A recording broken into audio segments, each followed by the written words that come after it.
universidad pública, autónoma, gratuita, una universidad de todos.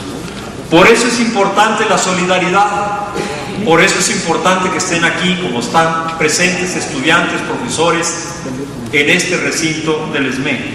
Por eso es importante que los trabajadores se reconozcan como personajes importantísimos en la historia mexicana y que no tengan ningún temor, ninguna reticencia a presentarse ante el pueblo mexicano, a pedir su solidaridad, a demandar en cada casa, en cada lugar, en cada mercado, la hora de la reciprocidad. Es decir, que ahora es el momento en el que debemos ser solidarios con el SME. Es el momento en que se pagan en mínima parte los adeudos. Muchos recordamos con verdadera emoción aquello que ocurrió durante la huelga de 1999. Como un día de improviso, a una marcha estudiantil se aparecieron los contingentes azules del Sindicato Mexicano de Electricistas. Cómo su presencia hizo un silencio enorme, solemne, importantísimo, en donde se veía que amanecía una nueva realidad para el movimiento. Mucho del movimiento se debe al Sindicato Mexicano de Electricistas. Por eso es importante, entonces, que hoy ustedes, que representan lo más preciado para las clases populares, puedan decírselos. Y quisiera terminar recordando una frase escrita en alguna pared de la UNAM que resume lo que he querido decir el día de hoy. Esa frase decía, tomando el lema del escudo de la UNAM, que dice, por mi raza hablará el espíritu, pues el grafiti en la pared decía, sin la raza, ¿cómo hablará el espíritu? Si no está el pueblo, ¿cómo puede hablar la universidad? Gracias.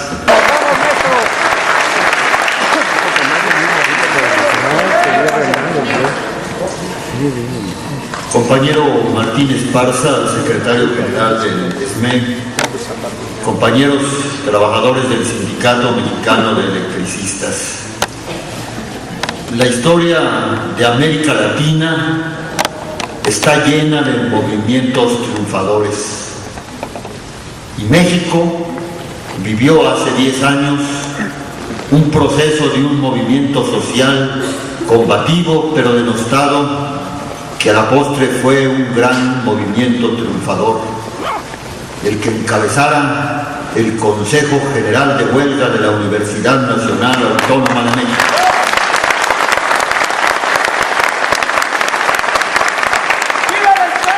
Ese movimiento triunfador, entonces denostado, vejado por todas las fuerzas políticas y por amplios sectores sociales, es hoy un referente en todo el continente latinoamericano de cómo la lucha de los estudiantes puede frenar ese proceso de entrega de los recursos estratégicos de nuestro continente a los intereses de las grandes corporaciones transnacionales.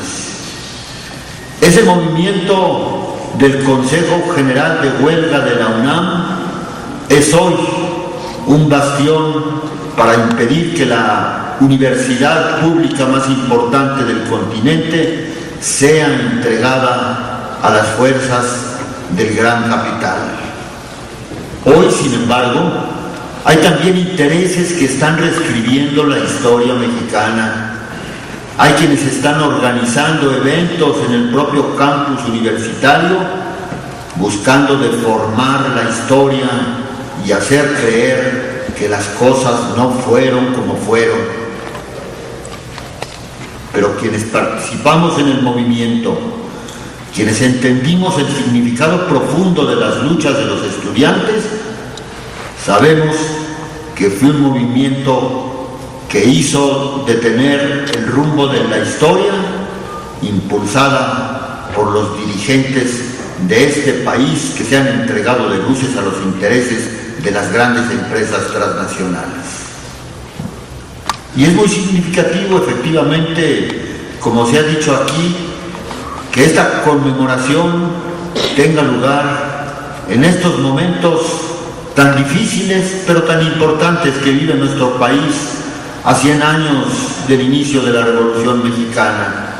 Porque en el México de hoy hay sí un gran movimiento social que es el que encabezan ustedes, compañeros trabajadores electricistas, pero hay muchas otras luchas, lo mismo los mineros de Cananea, que los pobladores indígenas de Chiapas, que muchas otras luchas se están dando en este momento, porque en México hay una soterrada lucha de clases que el gobierno quiere enmascarar a través de campañas de desinformación y hacer creer a los pueblos que no pueden triunfar y que no pueden vencer cuando la historia nos indica lo contrario. Entonces esos referentes históricos, la mayor parte de los que desconocemos en América Latina, porque parece que hay una cortina de acero que se hubiera levantado entre México y el resto de los países del continente para evitar que conozcamos la realidad de Bolivia o de Perú o del Uruguay o del Paraguay, donde hubo movimientos espléndidos en los años recientes. Hay una enorme prepotencia del poder. Se nos dice que no se puede hacer nada contra este. Y eso pasó también hace 10 años, cuando el entonces rector de la UNAM, un señor de nombre Francisco Barnés de Castro, iba a imponer o tratar de imponer su programa de privatización de la UNAM a los estudiantes y a los académicos. Lo consultó antes con el presidente de aquella época, que era el señor Ernesto Zedillo.